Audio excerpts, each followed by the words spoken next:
Hello. How you doing? You're in Can the you see room. me? I Oh, can hang on. see you quite clearly. I'm loving the decoration behind you. Where are you? I'm in rehearsals at Proud. Ah. Actually, on the stage, we're getting everything ready for the show. It looks so Christmassy. We're getting there. I love it. Can you see me all right? I can see you perfectly. You're looking Okay. fine. Oh, great. Thank you. So how's it going? Tell me all about it. It's great. So I'm in rehearsals at the minute. It's just so exciting to finally get back on a stage and perform because obviously, as you know, the arts have taken a real big battering because of COVID since March. And it's just great to be able to get back onto a stage and just be able to perform again. So I'm itching. I'm itching for it to start. So this is at Proud Cabaret and you're doing two venues. Yeah. So you're going down you're doing Thursdays and Fridays at Embankment, and then on Saturdays you're off down to Brighton. Yeah, so basically Thursdays, Fridays I'm in London at Proud Embankment, and then Saturdays I'm in Brighton Proud. So I'm going to be all over the place basically, but I can't wait. I'm just excited to be back at work. We've been working on the show and it's looking and sounding fab. We've got some amazing acts, and I'm just really excited to be here. It's Alex Proud, by the way. He's the boss. This is Stagey Mag. Hello. He's the big boss. So Alex is here. See you later, mate. So Alex is coming to do checks and make sure everything is all ready for the grand opening. Cracking the whip. Yes, he is. But it is such a brilliant. So prior to this, have you been down to see one of the shows here? Yeah, I've been down to Brighton. I went and saw it. I saw Dolly Rocket, and I've been to see Denise and her show here in London. So I've seen two lots of shows, the London show and the Brighton show, and they both are amazing. And does that make you excited or a bit apprehensive about filling those shoes? I know it makes me really excited. I just can't wait. And I'm going to be doing a little bit of drag. So I'm going to be getting dressed up, makeup on, wig on, heels on. I'm going to be coming out doing a Rocky Horror number, which I'm really excited about. And yeah, camping it up. How to do I see you met my faithful handyman.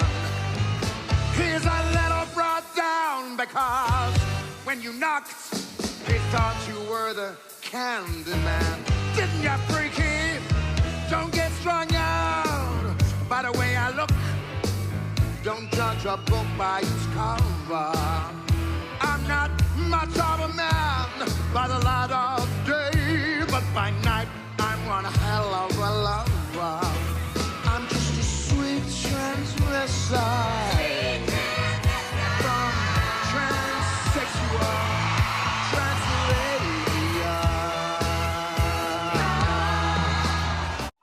So it's just a heels, not a wig? Got a wig, I've got makeup, and I've even got some lashes. Nice. Yeah. God, going full out for Christmas. Yeah, it's Christmas. You got to go full out. But I mean, for you, you've used to obviously stadiums and around the world, but I mean, this is an intimate gig, and this is something where you're more compere as well as a performer. Yeah. So I'm singing six songs in the show, and I'm comparing as well. And I get to do like a little mixture of stuff. Well, I've chosen stuff really that I like. So I'm doing songs from musicals. Just doing a little mixture of variety of different things. And I'm really excited actually because I had an opportunity to sit down with the creative team here and just like work on my show, what I wanted to do. And I wanted to make it very different to what Denise is doing. And I wanted to make it very different to what Rachel Stevens is doing. And I want to make it very different to what Kerry Ellis is doing. So we've all got very, very different shows. And each day of the week, you can come down to Proud and you can see a completely different show, which is amazing. Exactly. And you've done so much in your career. You've been a pop star, an actor. Which has been the most challenging? Like one that you've discovered is hard work? Working with Lee Ryan has its moments. It can be quite testing at times, bless him. But you know, I love him to bits. But you know, when you're in a band and there's not just you, there's other people, you have to deal with. Everybody else takes on everybody's problems and everybody's issues and everything else. So it can be quite challenging at times. But at the same time, it's really rewarding because we've been together as a band for 20 years. We've traveled the world. We've had some incredible highs and some really horrible lows. So together we have gone through so much. And it's just amazing to be able to still be here with the 4 original members 20 years on, still being able to perform, getting up on stages all over the place and performing. Well, not so much this year because of COVID, but you know what I mean? It looks like you're still having fun. I noticed your adverts for Innocent Smoothies, and they were hilarious. Yeah. They wanted to do a pun on the whole blue drink, so that was quite a fun camp. I've done 3 of their adverts now, which has been fun. What do you mean they don't want me in the jungle? What about Strictly? Okay, fine. Can you just get me some better adverts? No, I don't need a script. It's that same old blue drink, right? You know, easy, one take. Rolling up. Here we go. And action. Hi, I'm Duncan. Duncan from Blue. Remember Blue, the successful boy band from the noughties? Anyway, I'm here to talk to you about Innocent's one and only blue drink. Cut. It's the wrong one. Can we get the new drink? What new drink? Well, what colour's the new one? What, another blue one? Innocent have made another blue drink. This time, it's a blue smoothie. And, wasn't the last one a blue smoothie? The last one was a juice. What's the difference? This brand new blue smoothie is totally different to this old blue, not smoothie. Cut. They're the wrong way around. Okay, so this one is the new blue smoothie. Okay, got it. This is the old one, and this is the new one. Cut. It's the wrong order again. This is the old one, this is the new one. Cut. Old one, new one.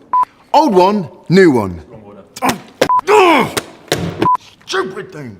Take 42. Do you know what, mate? This isn't worth the 50 quid I'm getting paid. You know, I quit these green drinks. You would have thought they could have got the colour right this time. Do you know what? I was Aladdin in Panto at Christmas, and I got a standing ovation every night. I quit. Stupid drink. Hi, I'm Lee Ryan from Blue, and Innocent have gone and done it again and made another blue drink, and this time it's a smoothie. They're both really tasty, boosted full of vitamins, and really, really blue. So remember, juice, smoothie. It's easy, right?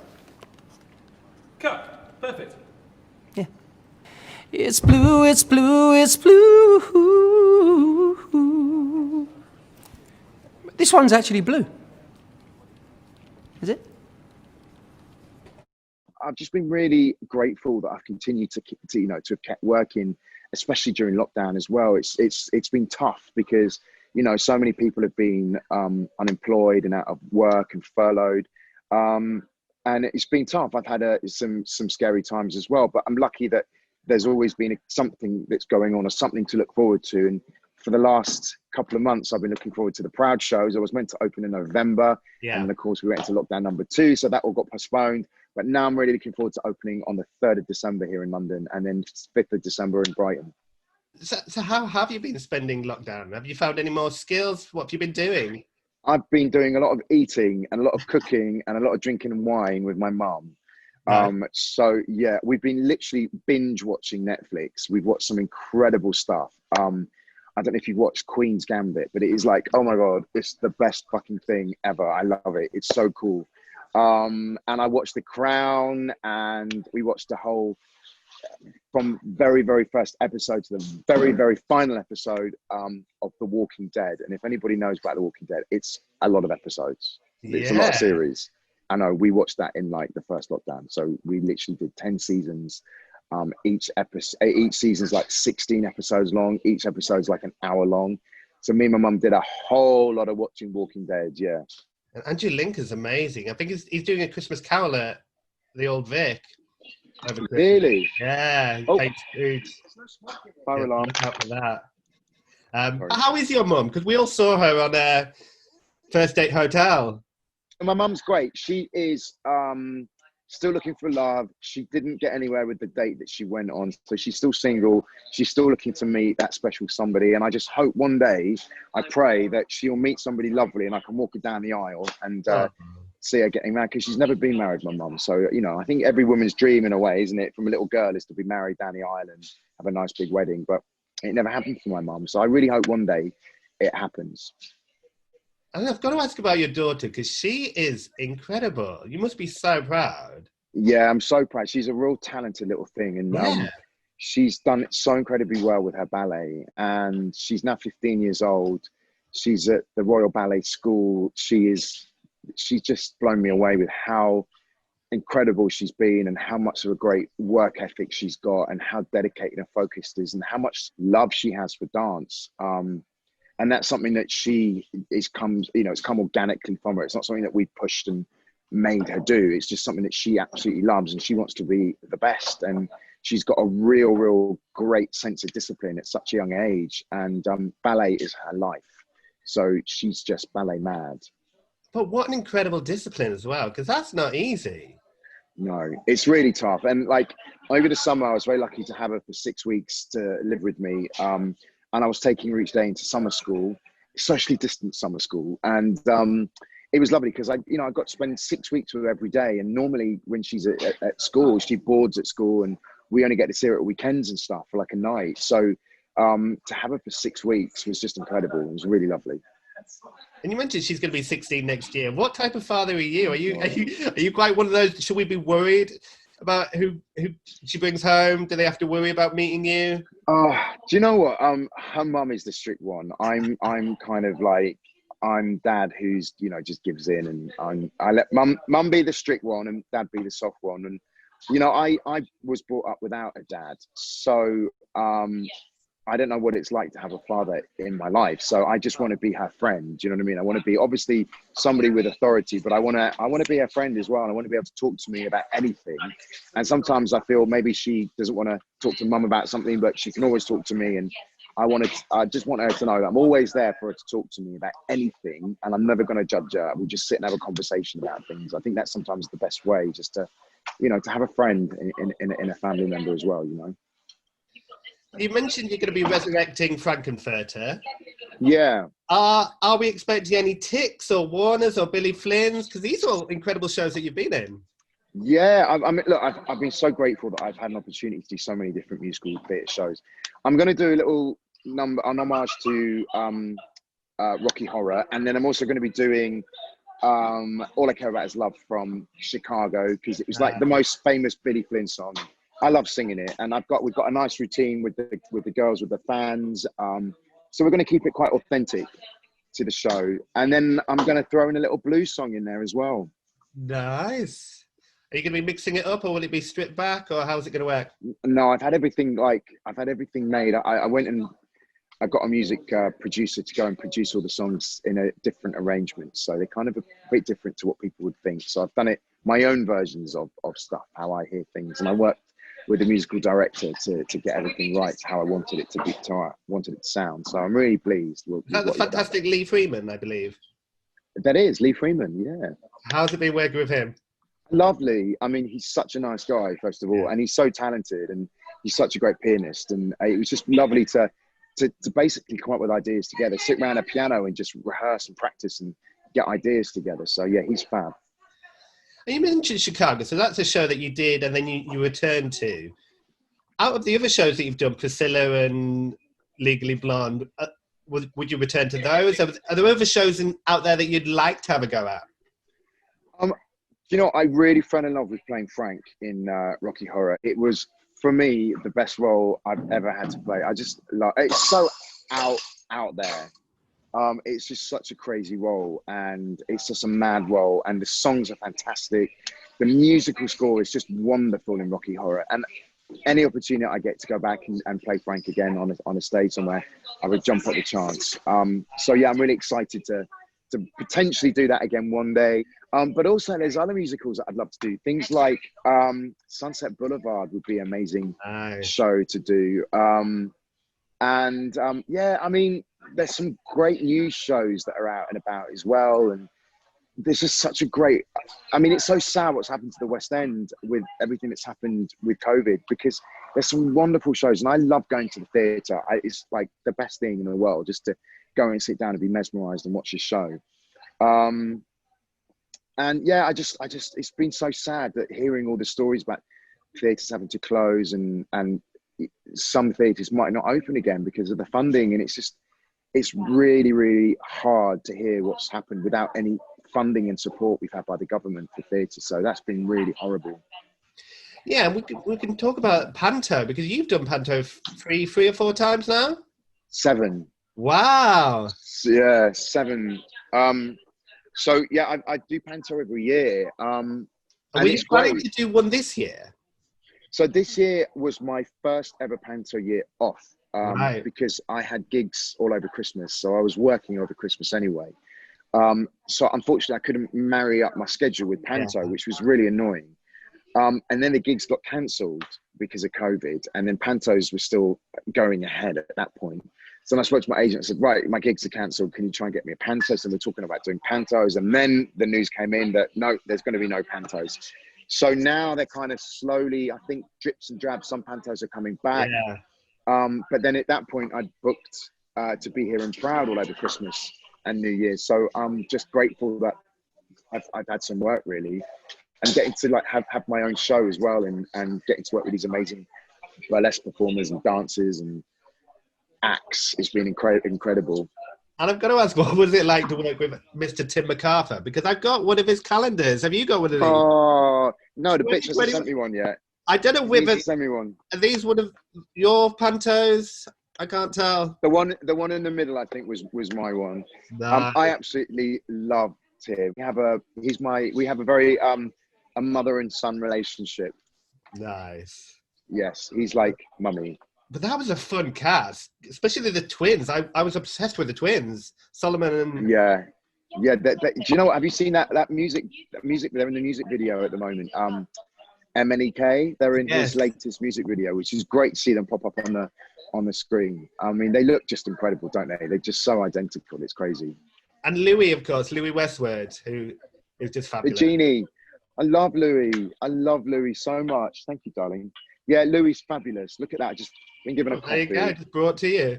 Have you managed to see Louie when she's in drag? Miss Kitty Scott Claus.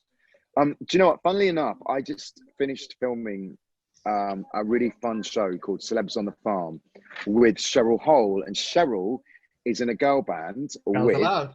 Kitty. Yeah, Girls Aloud. Yeah, so they're in that girl band together. Amazing. So I got to work with Cheryl really closely on the farm, and we got on like a house on fire. And actually, Cheryl is going to be doing some Proud gigs. She's going to be down at City, Proud and City, and she's going to be hosting Thursdays, Fridays, and Saturdays for City Proud. Yeah, so it's just great. We've all ended up working together. Yeah, it's incredible. Do you like your TV specials? I noticed you were doing Pointless the other day with Denise. No. Denise is a really good friend of mine. I've known Denise for 20 years. We've worked together, so many times. Back in the Big Breakfast days, when it all started off at Blue, I met her. So we've been friends for a long, long time. And of course, we've both been in Chicago. Yeah. We've both done lots and lots of stuff together. So it's just great to work with Dan on shows. And it was actually Denise who got me with the Proud family. So it was really nice for Denise to invite me in here and get me into meet Alex Proud and to do everything. So it's been amazing. And it is a great setup, isn't it? Because the audience is when I came down to watch Kerry. Can I just show you what was going on the stage? And we have Oh, nice. We have a big look, it's all going on here. There's a big glass a bowl where we have a Marilyn Monroe impersonator. She gets in the glass and takes all her clothes off, and boobies come out and gets very wet. Nice. So they're rehearsing in the background. I do apologise for the noise. Giving away all the secrets. I love it. Yeah. Can you hear me all right? Yes, I can hear you perfectly. Yeah, you're fine. Great. So I've got to ask about I'm a Celebrity, because every year there's a rumour that you're going in, and you've yet to do it. No, I mean, I would love to do it, actually. I think I would be the biggest wuss ever, because I'm literally scared of everything, like snakes, spiders. Oh my God, I would be having massive panic attacks and breaking down, and everybody would probably vote me in to do everything because I'll be such a bloody wuss. But I don't know. I think the whole fun of doing I'm a Celeb is getting to go to the Versace Hotel in Australia. Yeah. I think it's been a great season this year, obviously in the castle, but it's not Australia, is it? No. But it has been a really good lineup, and I have really enjoyed watching it. So you're not ruling it out. You might go. We might see you in there yet. Who knows? One day. I was really happy to see Ruthie Henshall in there. I love Ruthie. I worked with Ruthie many moons ago in Chicago, and she became a dear friend to me. So it was really lovely to see her going in. Exactly. And you're no stranger to reality TV. I remember watching you on Dancing on Ice. Dirty Dancing, are you going to say? Dirty Dancing on Ice. Dirty Dancing on Ice. Yeah, that was like, again, a million moons ago. I did that, like, I think in 2006 or 2007. I mean, it was a long time ago. You did so well. You were in the final. Yeah, I got to the final. I don't know how, but I don't think I'd get into the final nowadays. But yeah, the level has just got so high. So I mean, it just gets better and better and better each year, doesn't it? The quality of skating from the celebs. But yeah, no, it was such a fun show to do, and I loved it. Yeah, I got to work with people like Bonnie Langford and the late Stephen Gately. He was in my year. God rest his soul. Lisa Scott Lee from Steps was in my year. I mean, we had a giggle. We had a real giggle. And what was it like to get to the final and not be able to do the bolero? Yeah, I was annoyed about that. I was really screwing. I mean, I really wanted to do bolero, but I think Torval and Dean put it in their special show. It did get seen in the rehearsal. Yes, yeah. They did show that in the rehearsal. But yeah, it was just a shame because I would love to have actually performed it. I mean, what a great piece of music. It's incredible. Exactly. So what is 2021 looking like for you? What do you want to get back into TV, do some more film? Well, 2021 is actually the year that 20 years on from when Blue got together. We actually got together in May 2001. So officially next year is our 20th anniversary. And we haven't got anything specifically planned as of yet because, COVID's really put a spanner in the works. But we're hoping to do something, hopefully, if COVID gets, lifted and we get to be able to fly and travel again, we would love to do a little something. So, we're not ruling out anything yet. And we want to do a little salute to our fans to say, thank you for the 20 years. And do you think you'll be doing some more cabarets, providing these ones go as well? Yeah, I mean, I'm booked for January to do cabarets as well. And then we'll just have to see what happens, really. I mean, the world is such a volatile place right now. None of us really know our head from our asses. The government doesn't really like to tell us anything, which is very frustrating. So hopefully things will become a little bit clear next year and a vaccine will get rolled out, which hopefully means people will be able to, take that decision whether they want to have a vaccine or not, and hopefully slowly the world can get back to being normal. Yeah. And Tim obviously tried to book you in for one of his cabarets at the Stag. Yeah, which we are going to postpone and do in January. So I will be doing that with him in January. Amazing. So you're going to be all over the place. Yeah, and then of course I got Celebs on a Farm coming out, and then I did a really fun other reality show, which will be coming out in January as well. So I'm quite busy. I've been quite busy, and I've had an opportunity to do lots of bits and bobs. So probably going to be sick of me by the time come February. But oh God, get off the telly, you. And when are you going to? Because I used to seeing you down at Freedom with Nathan Hunter Pope, but I've never seen you get up and sing a song at Kinky Kabaret yet. Because the bitch never asked me. Is that what it is? Yeah. Stag. Well, no. He's actually doing some cabaret shows. He's got one coming up, and I know he does drag brunch. Yeah. So yeah, I'm going to speak to him, and maybe I'll do a little Rocky Horror number, get my Frankenfurter gear on, and perform, because I do just love performing, and I love having an opportunity to any excuse to get some heels on, really. And do you have a drag persona? Does she have a name? No, I just do Frank. But I mean, on a Friday night when I'm just at home on my own and I want to feel my fantasy, I do have a drag name. Actually, Nathan knows all about it. I'm not going to spoil it. But yeah, me and Nathan both have.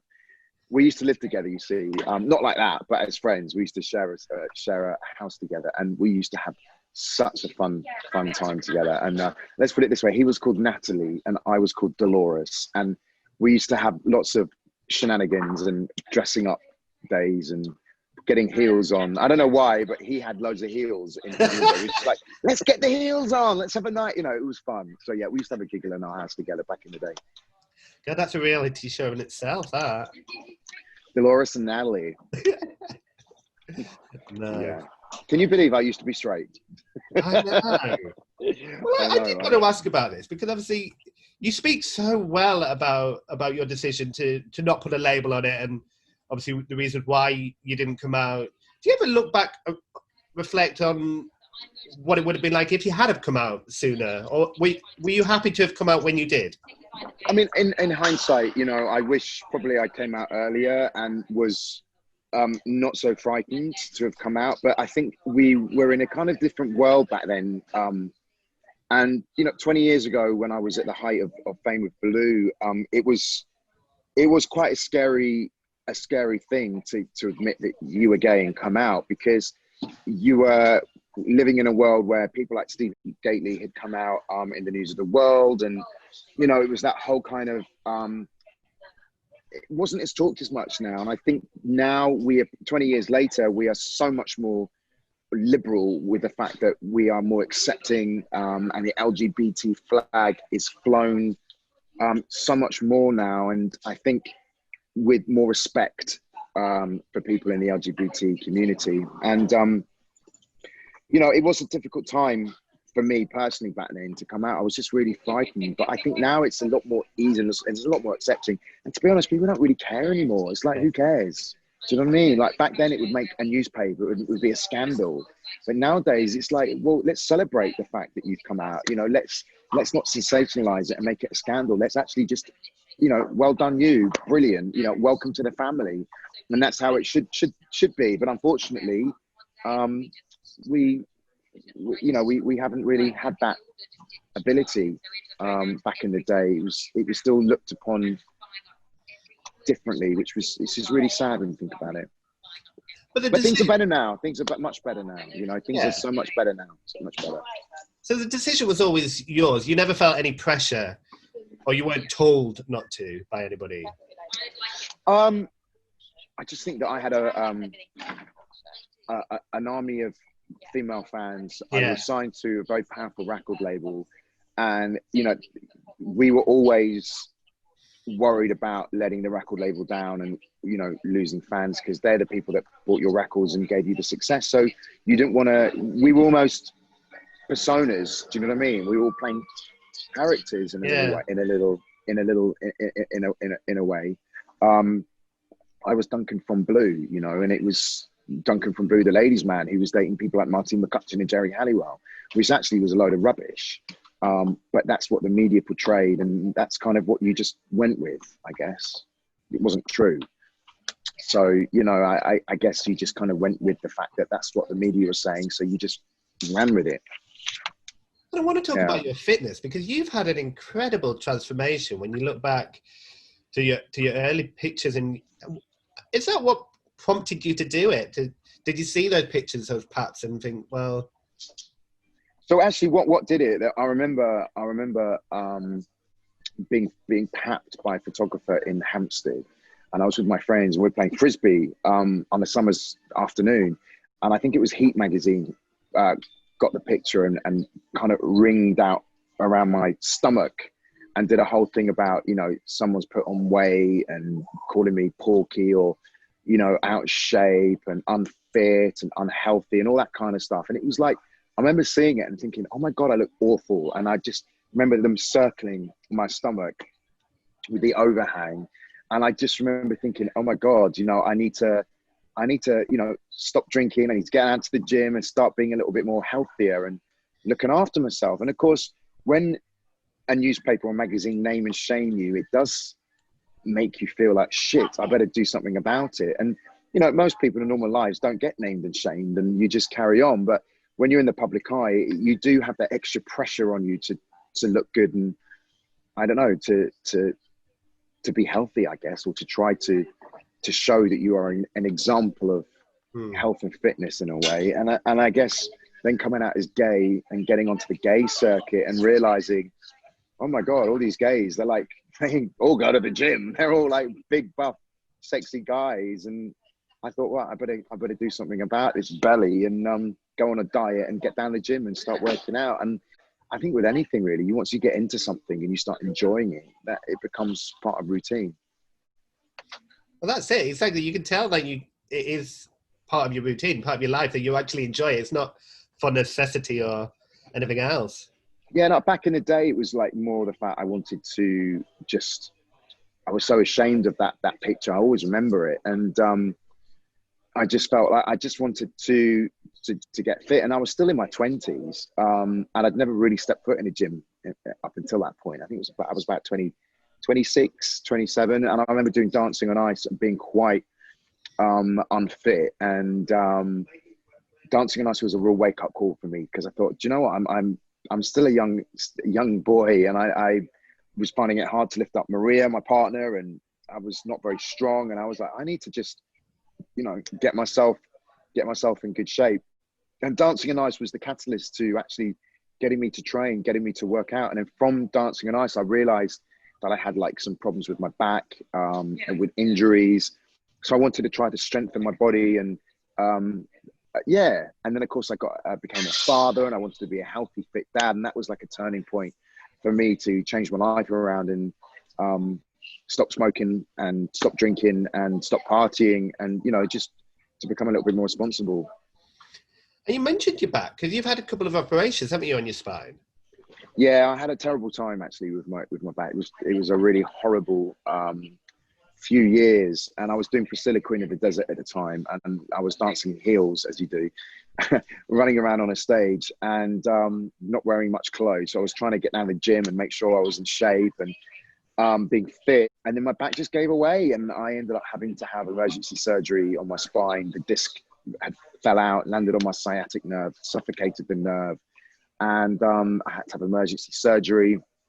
It was all very dramatic. But unfortunately, it left me with numbness all down my left leg, from my bum down to my knee, and then again on my left foot. I have no feeling, and it never came back after, it's been like 4.5 years now since I had the op. And yeah, the feeling never came back. The nerve was so badly damaged. So it's just something I've had to just deal with and get on with. But from it, I'm now an ambassador for a charity called the Cauda Equina Syndrome Charity. It's just really great to be able to put some awareness back out there with people who have spinal problems, people who have suffered Cauda Equina, like what I did. So that's been a positive, and it's been really nice to become an ambassador and to raise awareness for that charity as well.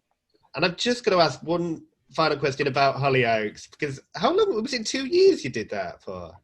Yeah, I did 2 years in Hollyoaks, which was like, when I look back, it was just crazy. I mean, I take my hat off to every single soap actor out there, because they work so hard. I don't think I've ever worked that hard in my whole life. And we worked pretty hard at Blue with all the traveling and the flying around. And it was, people all think, oh, you're having fun being a pop star flying around everywhere. But it was hard work, you know, getting up early and getting on a flight and landing in a country and doing a whole day of promo, doing a concert, getting on a flight, next day landing and doing it all over again. And that went on for like 5 years, and that was tough. But working in a soap was incredibly tough, because not only are you constantly learning lines for the next day and doing all this shoot there and then on that day as well, you're battling with the weather and things like that. So for instance, you could be doing a scene outside and all of a sudden it starts raining. That scene will get cancelled because they can't have the continuity from being dry on the floor to wet on the floor. So that gets stopped, and you're quickly given a new script, and you've got to go over to another block, and you've got to learn that on the go. And then, I mean, it was so intense. And we would get to work every day at 7 o'clock in the morning, be in the makeup chair. We would get home at 7 o'clock at night.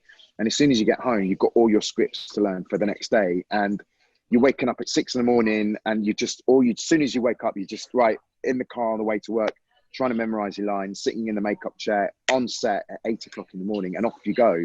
And that would be like literally 2 years of constant filming and learning your lines. And it was 6 days a week we were filming. So it was like full on. And it seems a lot of pressure, because obviously they're multi-cameras, so often you only get one take and you have to get it right first time. That's the thing with Hollyoaks. Hollyoaks isn't multi-cam. Hollyoaks is single cam. So we would shoot with one camera and we'd have to redo it from every different angle. Wow. So you're constantly having to not think about your lines, but your continuity, what you're doing. So if I say to you, hey, how you doing? Picked up a drink and drank it. Every single time we change, I've got to remember, hey, how you doing? I picked up. So you're constantly thinking, it's like that kind of effect. You're having to, try to remember everything that you're doing as well. So that was tough for me as well. And I just come out of hospital from the back surgery, and I was quite doped up for the first few months of tramadol, which is a really strong painkiller. So I was not only dealing with the fog from the tramadol, but trying to learn everything. And it's just such a fast pace. You just got to be on the ball. So it was first 3 months of Hollyoaks for me was the hardest for me because, you know, I was just thrown in at the deep end and I've never done a filming like that before. And it was tough. So would you say it's put you off or would you ever do it again? It's given me huge respect for everybody in that industry, especially the Hollyoaks cast. They work so hard, especially doing everything on single cam because they get different shots. You know, they can be more creative with the camera work. So, you know, I know a lot of people over the years have taken the piss out of people being in Hollyoaks. Oh, Hollyoaks is shit, But actually, they work so hard, and it is such a great team up in Liverpool. Yeah, I really learned so much. It was an amazing opportunity to learn for the 2 years and to just really just learn and to figure everything out and about being an actor on a TV and it just gave me huge respect for the people that have done it for years and years and years. People like, I don't know, you look at what's her name, Liz. I call her Liz McDonald. She's in I'm a Celebrity at the moment, isn't she? Not Liz. Yeah, that's it, Bev. So like Bev, I know Bev did she was in Coronation Street. I mean, pretty much most of her life, hasn't she? She's done it for donkeys years. So yeah, soap actors work incredibly hard, really hard.